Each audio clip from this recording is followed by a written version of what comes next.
1 minute.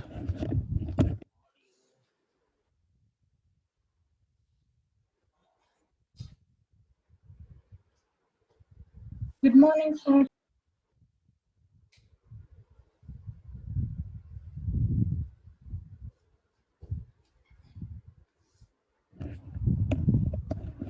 Hello, good morning.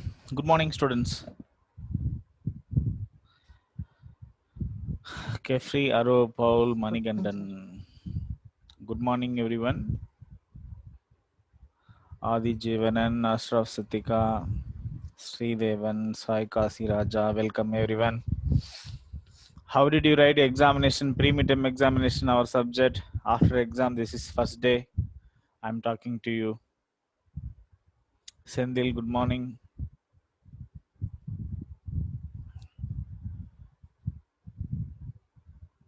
Madhumita, okay, everyone, good morning. Super. Okay, is there any doubt regarding pre-midterm test questions? Anyhow, if you have any doubt, you can refer. I have uploaded answer key. Okay, in Google Classroom, you can refer. You can check. Okay, before examination, we were discussing agricultural lesson, almost 4 to 5 minutes over. We will directly discuss about chapter, subject concept. Yes. In previous class, before examination, we discussed already about all the food crops and fodder crops, some plantation crops, beverage crops, horticultural crops, fiber crops, and we discussed about technological and institutional reforms in Indian agricultural department, and we finally discussed about bloodless revolution, nothing but Booth and Gramden movement. Today we have to discuss about contribution of agriculture in national economy. Means,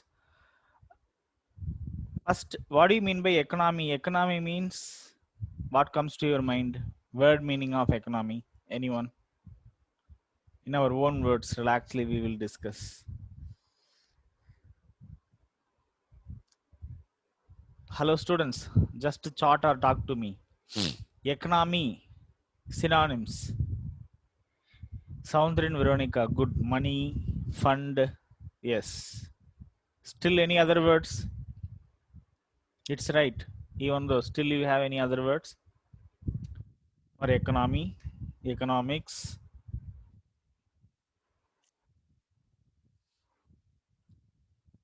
Economy means world money management. Kale Karthik. Okay. Okay. My meaning maybe, yeah, regarding your money fund, regarding that only. Merudula, spending money limitedly and carefully. Okay. Regarding spending, yeah, that is also right. See, in simple words, it can be said as wealth. Wealth.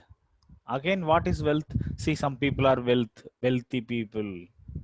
Wealthy means they will have more money. Sometimes they will have less money in hand. They may have more agricultural land or factory or any other institutions. The wealth may be in the form of money or any other form of asset. See, most of the countries, most of the developed countries in our world, they are wealthy. Uh, they are having their asset in the form of factories. But India, we are wealthy. We have asset in the form of agricultural land. Okay, because we are an agrarian country. Indian economy mostly now depending on agriculture based on workforce.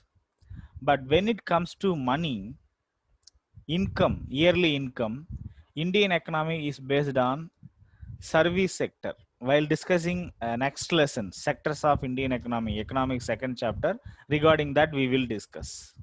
But now anyhow, I need to give clarity here. Contribution of agriculture to national economy. How much money we are getting from agriculture department? Okay, as you are the Prime Minister of India. How much money we are getting from agricultural department? You will calculate. Next, from workforce, how many people are engaged in agricultural sector? How many people are employed in this sector? So in this view we are going to discuss, and what are the organizations are supporting this department. So in this perspective we need to discuss. Let us see. See, agriculture has been the backbone of Indian economy. Through its share in GDP has registered a declining trend from 1951 onwards. It provides employment to about 52% of working population of the country. Okay. See, from 1951, that is after Republic of India, from first to 5-year plan onwards, if we see, the contribution of agriculture to national economy is declining. I mean, reducing in nature. Contribution is being reduced. Actually, this is good or bad? It's good only. Because if any country, if it is depending on agriculture, it cannot be a developed country. As per history of other countries, as per the history of all developed countries in the world, if we see, if we want to be a developed country, then we should be depending on service sector or at least manufacturing sector. If we depend like South Africa, if we depend like only agriculture, we cannot develop. So nowadays it is declining. It's a good. Now currently service sector is contributing more to the national economy. More income is earned by service sector, not agriculture sector. It's good only. Kalai Karthik, why agriculture is not enough, sir? Yeah, we will discuss about that. Anyhow, even though agriculture sector is a basic sector, we know basic requirement of any mankind. What are the basic requirement? Definitely we will say food, dress, shelter. Of course agriculture sector is fulfilling our basic needs, but we cannot earn good income from the produce of agriculture sector. Only manufactured goods and services are costly nowadays. And developing and a developed country, how it is divided nowadays based on income. So that's why if we depend on agriculture, we cannot be a developed country. That is the reason. So GDP means, it's all about income, gross domestic product. In economics first chapter we have discussed. Anyhow, but regarding employment, see, you should be listening carefully. When it comes income, agriculture sector is backward. It is not providing us good income. But agriculture sector is providing us more employment opportunities to Indian people. Even now, currently this year, which sector is providing more employment opportunities? Primary sector, secondary sector, tertiary sector? Option is primary sector, exactly agriculture sector. Even today, more than 52% of people are working in agriculture sector. They are exactly a small scale farmers. Okay, which is dangerous. Okay, they will not earn more money. Even they cannot fulfill their own needs. But they are unskilled, uneducated people. They don't know any other work. They cannot work in a factory. That's why they are working in agricultural field. Anyhow, more than 52% of working population are engaged in agriculture sector. Working population means, can anyone give you idea for this? Who will be called as working population? Last year we have discussed about this.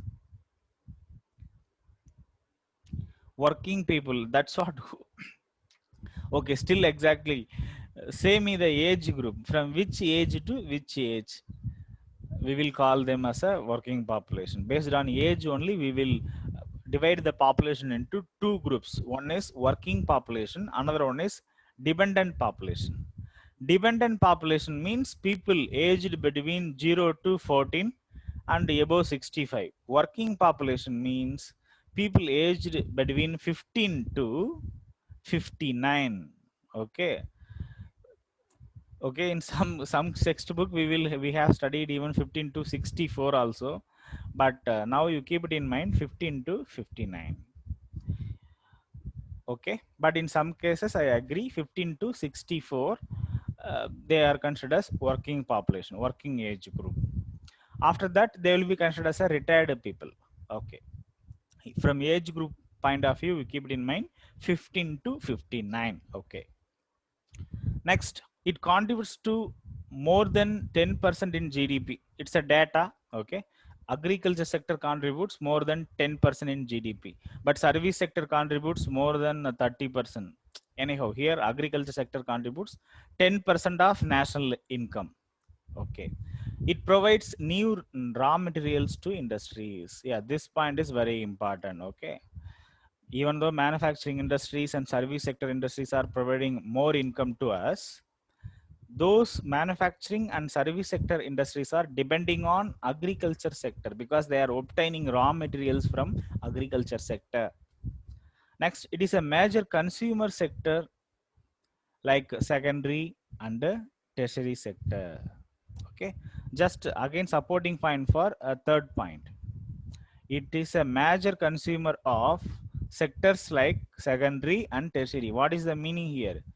Agriculture sector is the consumer of secondary and tertiary, means it is purchasing, I mean farmer, the people who are engaged in agriculture sector, they are the consumer, I mean they are purchasing the goods produced by manufacturing industries, tertiary industries. Because see, farmers are using tractors, fertilizers. Where can they get fertilizer, tractors? From other industry, factory, right? So agriculture sector is the consumer sector of secondary and tertiary. Next, it is one of the most employment generating sector. One mark point of view, it is important. So agriculture sector, in agriculture sector, most of the people are employed in India. Okay. To support this point, sometime it will be asked in 4 mark or 5 mark question. It is, I mean agriculture sector is one of the most employment generating sector in rural areas. Do you agree? Support the statement. Yes. Now supporting points are here, 4 points. How? I mean some points. The growth rate of employment opportunities in agriculture sector has been decelerating, which is alarming situation since 2013. But here it is also good, it's good for Indian economy. This point says that year by year, if we compare the number of people employed in agriculture sector, okay, the number is being reduced. That's good only. I mean the people, the workforce is moving from agriculture sector to secondary sector or tertiary sector. Nowadays a farmer are becoming a factory worker, and people are educated, literacy level is being increased. That's why the workforce from agriculture sector is moving towards secondary sector and tertiary sector, especially from 2013. It's one point regarding this. Next, Indian farmers are facing big challenge from international competition and reduction in public investment in agriculture sector.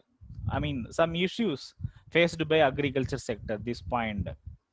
They are, Indian farmers are facing big challenge because of international competition. That may be a cloth. Earlier only Indian cotton cloths were sold out in Indian market, but nowadays we can purchase even all the foreign clothes, right? All the products, that may be eatable, whatever. And even government nowadays not investing in agriculture sector, while comparing with their investment in military or manufacturing sector and other tertiary sector. They should increase investment in agriculture sector. Public investment means government investment. Okay, government of India made concerted efforts to modernize agriculture in India. In other hand, even though government has reduced its investment in agriculture sector, but government is taking many steps to modernize agriculture sector. What are those steps? We have discussed already some reforms. Okay, every year government is taking some steps, and it is providing more subsidies to the farmer. Example, every year government gives 6,000 rupees to farmer. Okay, even though if they are cultivating or not cultivating, if they have a farmer card, they will be given 6,000 rupees. Okay, one important institution for the development of agriculture in India is ICAR, establishment of Indian Council of Agricultural Research. Like ICMR, it's ICAR.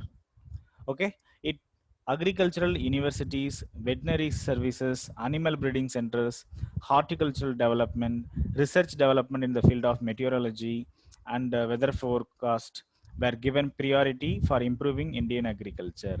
I mean, these are some organizations supporting agricultural department scientifically. Okay, these are some names. There are many agricultural universities in India. Even in Tamil Nadu, in Coimbatore, there is a big agricultural university. There are many veterinary colleges present in India, in Tamil Nadu also. These are all about contribution of agriculture to national economy. First 4 points, first 5 points are very important. Okay. Next concept is about food security. Food security. You may see FSSAI, Food Safety and Security Authority of India. There is one organization, institution. It's a government organization. Actually, it is concentrating on food security. In chart, someone has asked a doubt. What is that? Meteorology means, okay, sir, who will provide farmer card, district level or state level? Okay, good question. Super. First, who will provide farmer card? It is provided by a district level authorities, but scheme is central government. I mean, every year, every farmer, even though if they have 1 acre of land, very small scale farmer, if they have if that land is registered by his name, in his name, he will get 6,000 rupees every year. Card he can collect from district office, district authority. Okay, district farmer officer is available near collectorate. But the scheme is central government. State government is not giving that 6,000. Actually, that 6,000 is coming from central government. Central government gives. Next, meteorology means, one student has asked, meteorology is all about weather station. In Chennai, Meenambakkam meteorology department is there. Earlier, Ramanan was famous. Every day he will announce, no, today rain will come at 6 o'clock or 7 o'clock.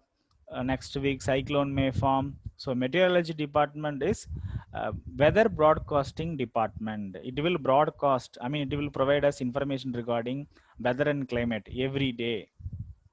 Okay, next. Okay, food security in India. FSSAI, Food Security and Safety Authority of India, like that one organization is there.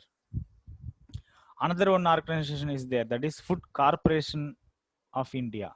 So two organizations are there to concentrate on food security. Why this concept is required? See, every year we cannot be producing same amount of food crops, food grains.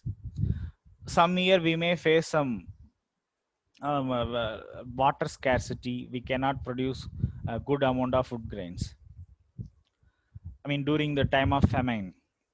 In that case, our government of India will provide a food grains to the needy people through this system organized by Food Corporation of India and the FSSAI, that is Food Safety and Security Authority of India. Okay, you should also know about this. Food security is a measure of the availability of food and individuals' ability to access it. In simple words, in a nation around 138 crore people are living, all of us should get food as per their need. Okay, and it should be accessible, available to all, not only for rich people. It's their fundamental right. Government should ensure. So that is food security. Food security refers to measure of availability of food to all the citizens. Okay, the Food Corporation of India procures food grains from the farmers at the government announced minimum support price. FCI stands for Food Corporation of India. Actually, every year, Food Corporation of India, this institution will collect all the kinds of food grains required for the people, and it will store in a particular godown, not in a single place. Almost all over India, in all the districts, there will be government godowns. In that godown, Food Corporation of India will purchase first food grains from the local farmer, and it will save in that godown. When famine occurs, Okay, during that time, government of India will take that food grain and distribute to the people at free of cost or through that ration system, fair price shops. Okay, while purchasing the food grains from the farmer, government will purchase at minimum support price, MSP here, but it may be some drawback to the people because it will not provide farmer a maximum amount of money. It will purchase for minimum price. Okay, because anyhow, all those food grains in return, it's not going to be sold out in a higher cost. They are going to be given at free of cost, right? That's why. Third point, the focus of policy is on fixing the support price for procurement of wheat and rice to maintain their stocks. I mean, this point is about minimum support price. Actually, the minimum support price, what do you mean by minimum support price, or MSP, means less than, MRP. In each good, there will be maximum retail price, MRP. Means what? Above that price, no one should sell the product. Like that, minimum support price means minimum retail price. Less than that price, no goods should be sold out. If it is sold out, the producer may face loss. So government has fixed a minimum support price almost for all the food grains, mainly for rice and wheat. Government is concentrating more on the minimum support price of wheat and rice because it is the stable food crop of India. Among wheat and rice, which is most important stable food crop, means rice. Second most important, wheat. In number, if we see, most of the people are eating rice. Okay, the number of people who don't have food security is disproportionately large in some regions of the country. Yes, some people, especially in Bihar, Odisha, and in northeastern India, most of the people are having no food security. I mean, they are not having 3 times of food for a day. Okay, government should ensure in that area, particularly in economically less developed states with the higher incidence of poverty. In India, which is the poor state, a very poor state, last year we have discussed. Richest state, Maharashtra, Tamil Nadu, we know. Poor state, Bihar, Odisha, yes. Their people still, they are suffered by more famine, poverty, and they have no food.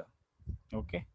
Okay, Apurva, sir, if famine didn't occur, then crops will be waste. Then also they will distribute to the people ration system. Yes, if famine it does not occurring, they will provide all the store food crops uh, through ration system to the people at free of cost. But every year, because of any one reason, or every 2 years, famine will happen by nature. Okay, the farmers are badly affected by the uncertainties of production and market. Okay, uncertainties, we are the products of nature. We don't know what will happen at what time. So even now, one student Aburu asked a doubt, so we cannot say that famine will not occur. If famine is not occurring, then flood will occur. If flood is not occurring, then cyclone will occur. Any one natural calamities as a part of disaster will be providing sorrows to the people. So during that time, the food security will help us. Okay, the competition now, corona, see, it's a disease. Okay, it's not a natural disaster, maybe a man-made. We don't know still, is it nature or man-made. Okay, the competition for land between non-agricultural use, such as housing, factory building, etc. I mean, the important challenge faced by farmers are, nowadays the agriculture land are being converted as settlement area. Settlement area means area is converted into housing area, becoming a plot, and we are building houses. Otherwise, we are building a factories for manufacturing purposes. So this is one challenge for farmers or agricultural industry. That's why the production of food grains may be reduced in quantity. Then food security may not be possible, or the level of food security may be reduced. Okay, this is the concept. The last concept I want to discuss with you for this class is If we have time, we will go another thing also. Impact of globalization on agriculture. Let us take some time, no problem. Globalization, in your own words, what comes to your mind? Or effects of globalization? Because of globalization, how we changed our life? Any idea?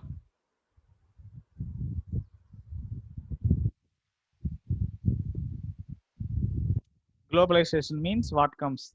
Nowadays we are seeing movie, Hollywood movie. Is that globalization? Effect of globalization?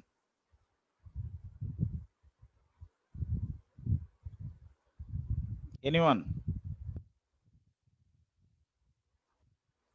Sandil? So, Globalization. What comes to your mind? so development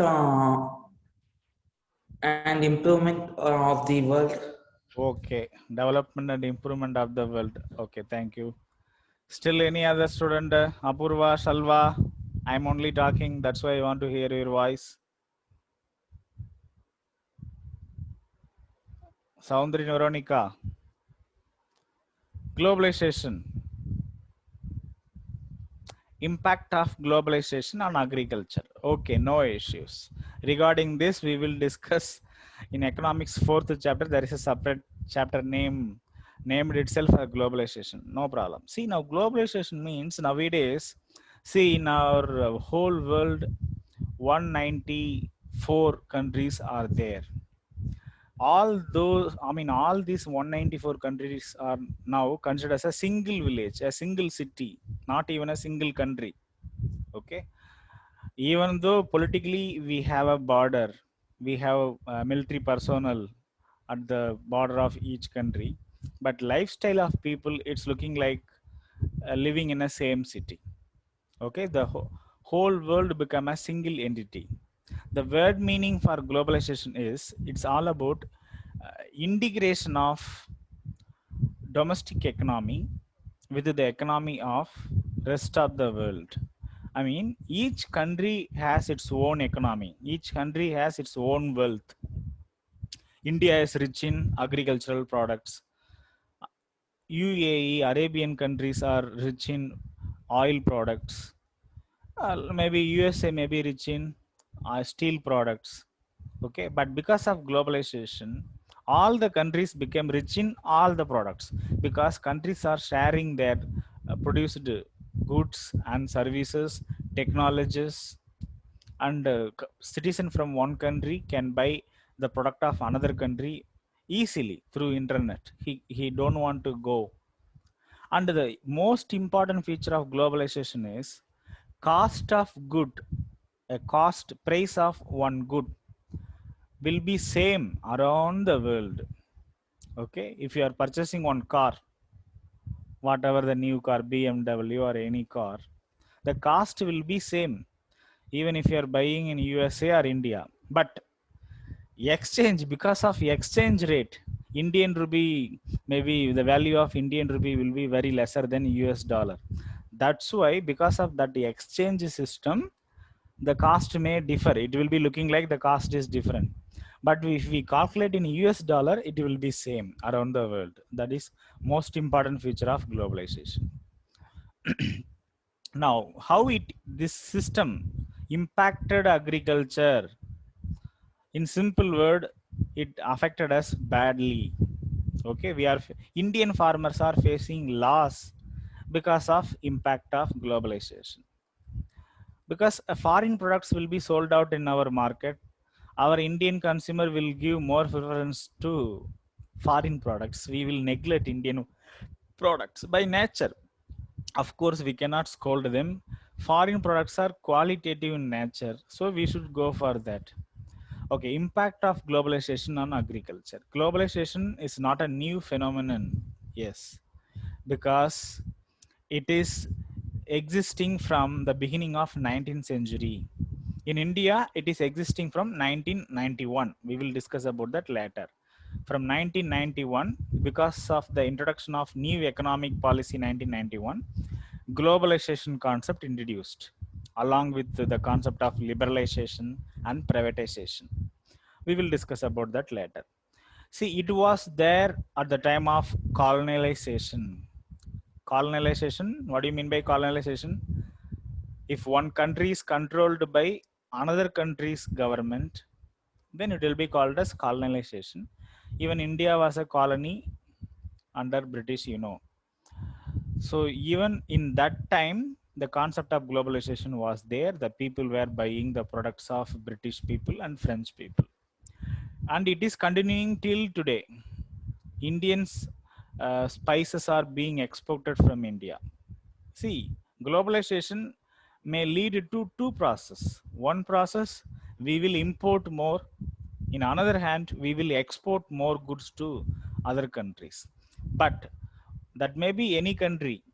They should export more than the import quantity.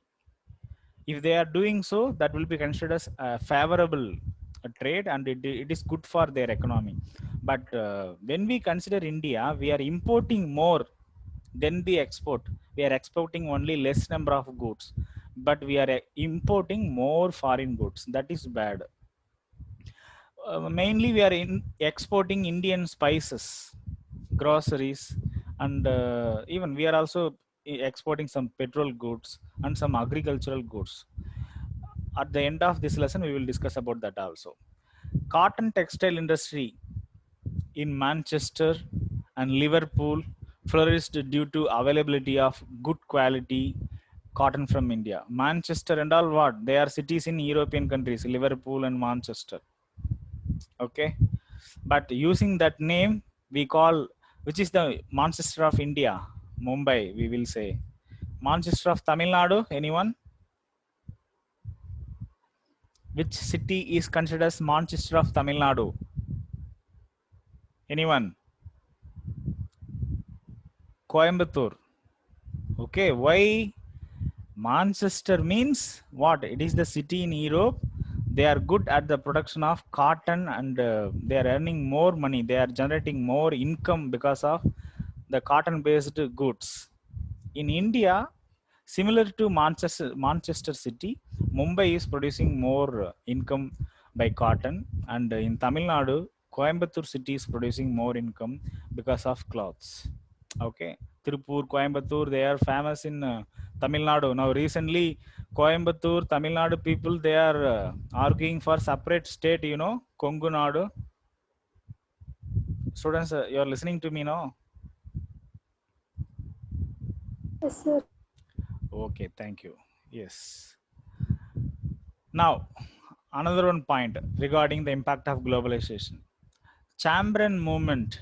Regarding this, definitely you might have studied in history in detail, you know, which started in 1917 in Bihar.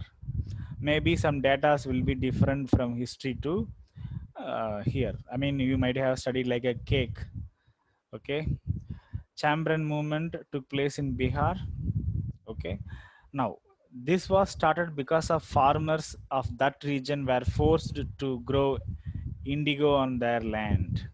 Okay, you know, in 7th and 8th standard, you might have studied about this, the growth of indigo. Indigo is a pained plant, right? Plant by which paint indigo color will be obtained. The farmers of Bihar region were forced by the landlords who were supporting British government to grow only indigo crops. That's why what happened, the farmers and the whole people living in a Bihar region were not getting proper food because no one is producing food crops like rice, wheat, ragi. All were forced to grow only indigo, a paint producing crop. That's why after some time, farmers together they joined, they rebelled against the British government. This movement was called as Chamberlain movement, took place in 1917 in Bihar state. Okay, it's regarding agriculture sector, one movement regarding agriculture sector. Next, under globalization, particularly after 1990, the farmers in India have been exposed to new challenges. 1 minute, someone is talking. See, that's what this point says. What? After 1990 means in 1991, Not only our agriculture department, all the departments started to face many challenges. Why? Because of the introduction of NEP, new economic policy. New economic policy comprises of three uh, policies mainly. They are LPG. In short, we will say LPG: liberalization, privatization, globalization. Because of these policies, all the foreign trade were allowed inside India. Even Indian farmers, Indian manufacturers allowed to trade in outside India, but we were not that much capable. Even nowadays, while comparing with the other, I mean, our Indian traders, foreign traders are more capable in all the field. So we should grow our knowledge and institutional capabilities to trade with them, or to increase the export. That's all for the day. Today's home task question: what do you mean by food security? Second, write about the impacts of globalization in Indian agriculture. It's a 5 mark question. It's just 1 mark question. Food security, it's a 1 mark question. You can just write only one line. Okay, impacts of globalization in an agriculture. You should write all this. But here, first 3 points are regarding impacts of globalization.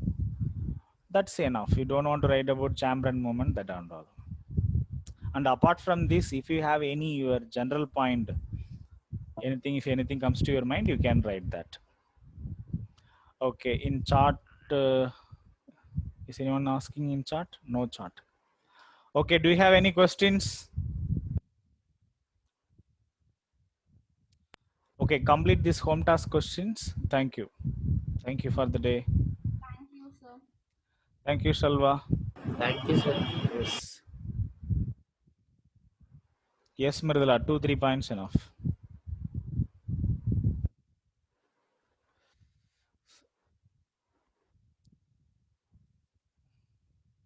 Apurva, LPG means liberalization, privatization, globalization.